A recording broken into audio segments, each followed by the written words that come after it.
तो हेलो दोस्तों, नमस्कार दोस्तों। आप देख रहे हैं एंटरटेनमेंट अमित। दोस्तों, अक्षरा सिंह का एक न्यू सॉन्ग आज रिलीज हुआ है जो काफ़ी बवाल सॉन्ग है दोस्तों। 1 मिलियन से ज़्यादा क्रॉस व्यूज कर चुका अभी तक का दोस्तों।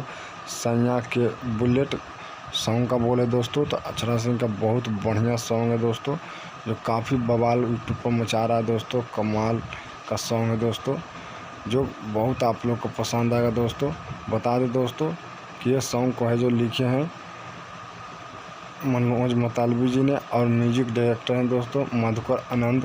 अक्षरा सिंह के साथ अक्षरा सिंह ये सॉन्ग को गाए हैं, अक्षरा सिंह के साथ है दोस्तों। जो बता दें वीडियो में नज़र आएंगे दोस्तों करण खन्ना, जो आज ही रिलीज हुआ है अपना भोजपुरी से, जो काफ़ी बवाल सॉन्ग है दोस्तों। 1 मिलियन से 16 लाख से ऊपर लोग आदमी देख चुके हैं 16 घंटा में दोस्तों। तो आप लोग देखें, वीडियो अच्छा लगे तो लाइक शेयर जरूर कर दीजिएगा दोस्तों। मेरा चैनल सब्सक्राइब नहीं किया तो सब्सक्राइब कर ले दोस्तों। फिर मिलते हैं अगली वीडियो के साथ, एक नए अपडेट के साथ, नए जानकारी।